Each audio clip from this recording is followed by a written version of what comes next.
ஒரு சில கேரக்டர்ல நீங்க மாறணும், அல்லது ஒரு சில பழக்கவழக்கங்கள இம்ப்ரூவ் ஆகணும்னு நீங்க முடிவு பண்ணி, அந்த கேரக்டர்ல நீங்க மாற முடியாம நீங்க கஷ்டப்பட்டுருக்கீங்கன்னா, ஒண்ணே ஒண்ணு என்ன தெரியுங்களா? அந்த கேரக்டர்லருந்து மாறுறதுக்கு பிக் கமிட்மெண்ட் வந்து ரொம்ப ரொம்ப தேவைப்படுது. நம்ம இயர்ஸ் அண்ட் இயர்ஸா பில்ட் பண்ண கேரக்டர்ஸ சின்ன ஒரு எஃபர்ட்ல வந்து மாத்த முடியாது. நீங்க எக்ஸாம்பிள் நீங்க பார்த்தீங்கன்னா, இந்த ரோட்லலாம் அந்த ஃபைபர் கேபிள் அந்த ரோல் பெரிய ரோல் நீங்க பார்த்துருக்கீங்களா?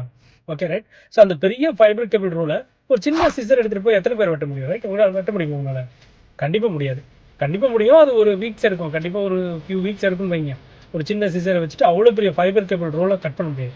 ஸோ அந்த மாரி தான் இயர்ஸ் அண்ட் இயர்ஸா பில்ட் பண்ண ஒரு கேரக்டர்ஸ, அது ஒரு பேட்டர்னா ஃபார்ம் ஆன கேரக்டர்ஸ, நீங்க சின்ன ஒரு முயற்சியில, ஒரு சின்ன ஒரு ஃபியூ டேஸ்ல எடுக்கக்கூடிய முயற்சியில உங்களால மாத்தவே முடியாது, உடைக்கவே முடியாது. அப்ப என்னன்னா பிக் டிரான்ஸ்ஃபர்மேஷன் ரெக்வயர் பிக் கமிட்மென்ட்ன்னு சொல்லுவாங்க.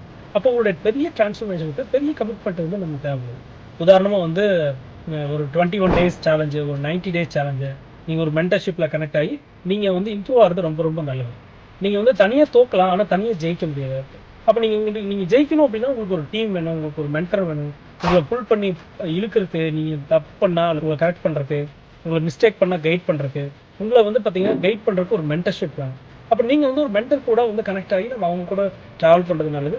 நம்மளோட மேல வளர்ந்த ஒரு சக்சஸ்ஃபுல்லான பீப்பிளோட கனெக்ட் ஆயிட்டு, அங்கிருந்து நம்ம கத்துக்கிட்டு நம்ம லேர்ன் பண்ணும்போது, நம்மளும் வாழ்க்கையில முன்னேறதுக்கு நெறைய பாசிபிலிட்டீஸ் இருக்கு.